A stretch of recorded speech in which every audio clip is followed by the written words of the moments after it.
Welcome to the Fraser Coast Property Brief, the podcast where property, development and business leaders share what's really happening across the Fraser Coast. Each episode brings you insights into local projects, market trends and the people helping shape the future of our region. Welcome to episode 3 of the Fraser Coast Property Brief. Today we're going to talk about commercial property management with none other than Maggie Brennan, Hervey Bay Commercial Property Management. So welcome Maggie, how are you? Thank you, Glenn. So I want to do a bit of a deep dive into the commercial property market on the Fraser Coast, see what trends are, see where the vacancies, movements, supply issues and what's going on in the world as well at the moment and see how it's disrupting anything. So but before we start, I might just get us to tell a little bit about you and how you got into property management to start with. Well, I'm a wife, I'm a mother of 2, and my background is 15 years in public practice accounting. So started out as an accountant in general, and then I specialised into auditing. My specialty with my auditing was trust account compliance and outgoings, and I really found a love for outgoings and lease compliance. So it's nice to be on the opposite side of the fence now, and I feel like I'm a matchmaker, really. If you've got a great property and a great prospective tenant, if you can merge those two together, match made. Only an accountant would fall in love with outgoings.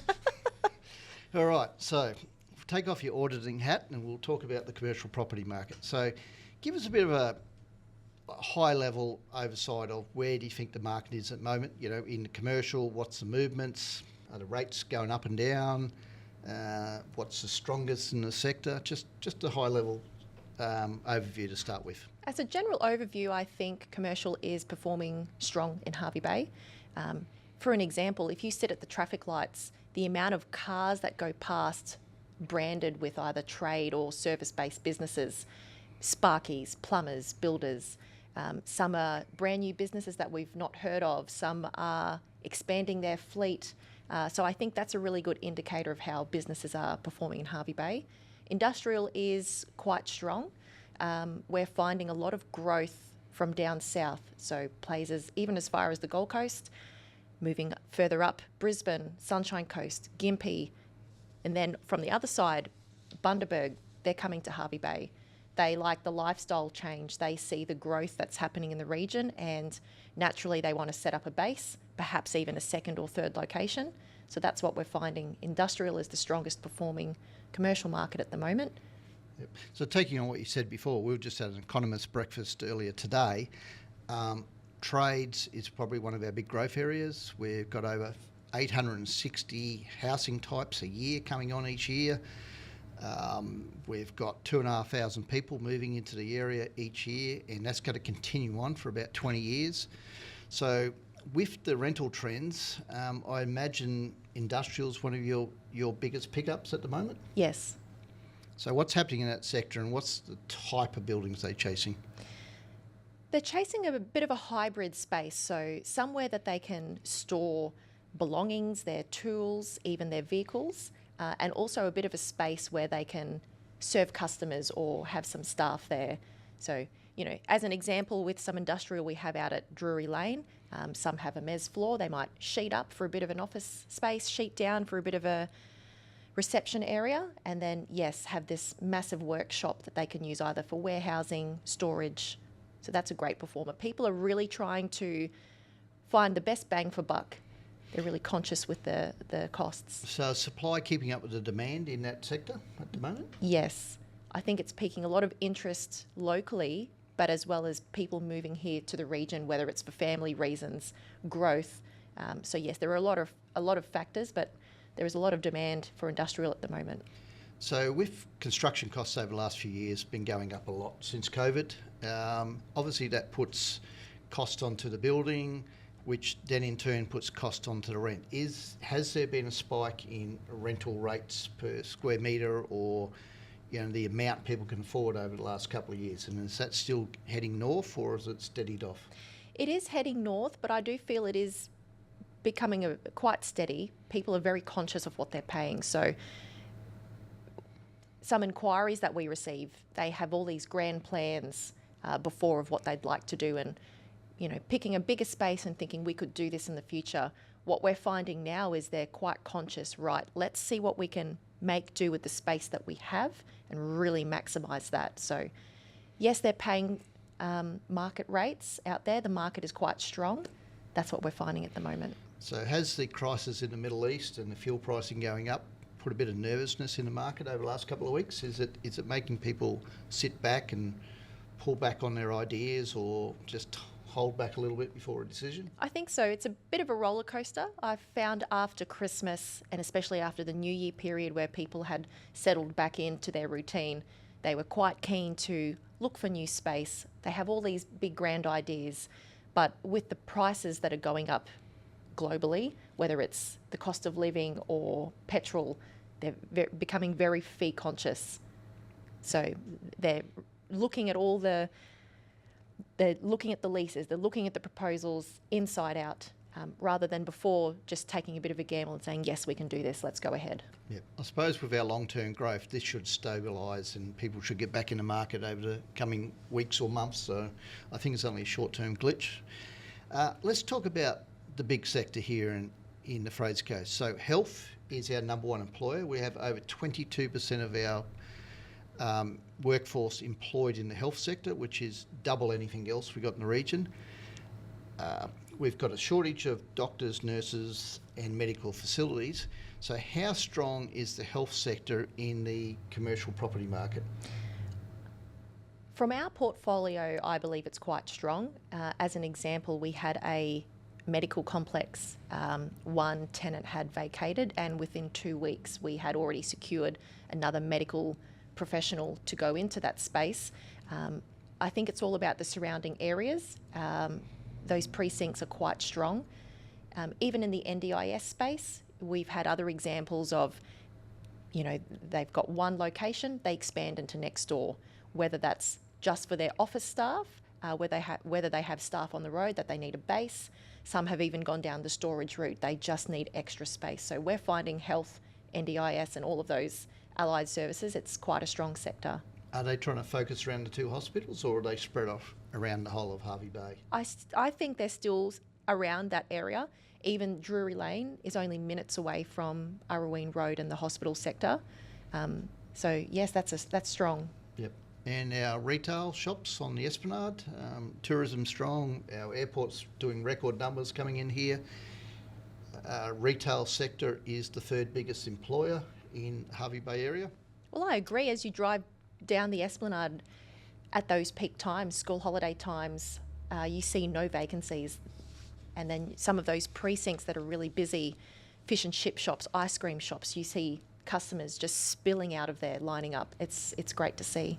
Yep. So what's your prediction over the next 2 or 3 years in the, especially in the Hervey Bay market? Where do you see the strongest demand? Where do you see the growth coming in? Do you see any changes in the market? I still think commercial will stay quite strong. As we mentioned earlier, from all directions, we're having people relocating to Hervey Bay. So naturally, they need somewhere to set up their base. I think people are shifting from home-based businesses, if they're a trade or a service. Somewhere with a bit of frontage helps, and even storage of their fleet. Trades, the industrial, retail and medical, I don't think that will change. As more and more people are coming to the area, those services are needed. They're in demand. So what about office space? Trend post-COVID is work from home or diversify or, shared spaces. Has that affected the office space, or is there a changing environment in there? I think it has changed. So, back in the day where you might have 10 staff to fit in your office, people are working from home, or they might have come off maternity leave. They might be relocating to another city but still work for the same company. So there is a bit of a hybrid working environment.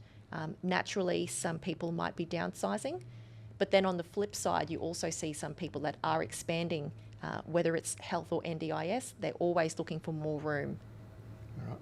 So a lot of people don't understand commercial, and it makes them a bit fearful, and people invest in houses and they think that's great because they understand the product, because they live in one.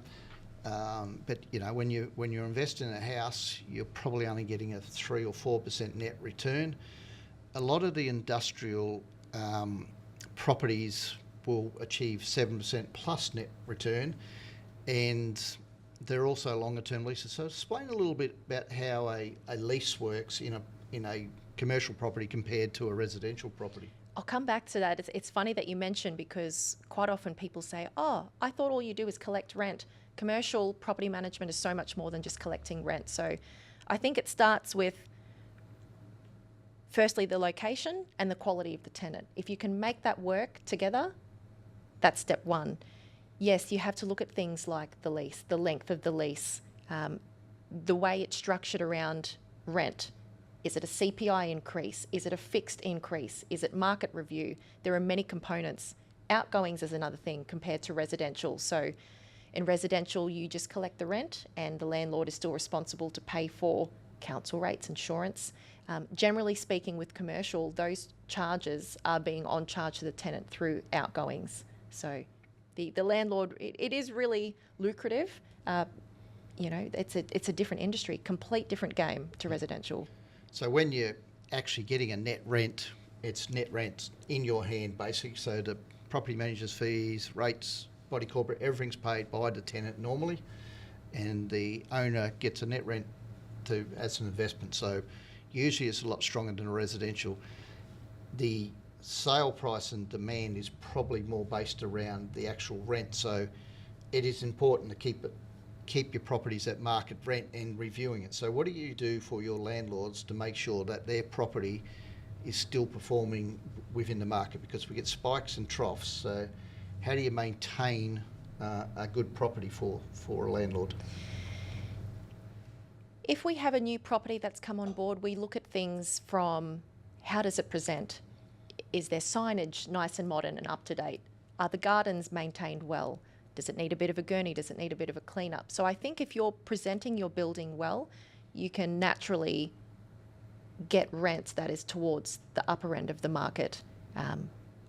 Quality buildings attract quality rent. Yeah. That also attracts a quality tenant too, because they want their business to be a reflection in that area. All right. So presentation is everything. It normally, is. Yep. And quality tenants. Obviously, a lot of people want to start a business or small. Maybe they're underfunded or want to start. How do you actually choose a good quality tenant for a landlord? Cash flow. How can you afford this rent? What is your history? Things that they would need to pay for upfront. For example, bond might be 3 months worth of rent. They also need to pay their first month's rent and outgoings upfront. There might be legal fees attached to that. There might be fit-out costs attached to that. So you'd want a bit of a proposal to see, yes, it's great to have this big grand plan, but what's the thought process that's gone into it? And that's that's our job, really. We're protecting the asset of our landlord. That's good. Is there any other information you can give us about the commercial property market in Hervey Bay and Maryborough? I think watch this space. We are booming here. I think industrial is the one to watch, and with people relocating into the region, they'll be bringing new services, new businesses here. All right, so we might even call that a wrap, Maggie, and thank you very much for coming to Thanks, the Glen. Fraser Coast Property Brief. If you want any more information, we can put a link to Maggie in our podcast, but sign up, join our podcast, like it. We're going to do one every week and we'll have new topics. Our next topic will be around marketing, and that leads well into your industrial as well. So how do you market a property? So thank you very much again, Maggie. Sounds good. Thanks, Glen.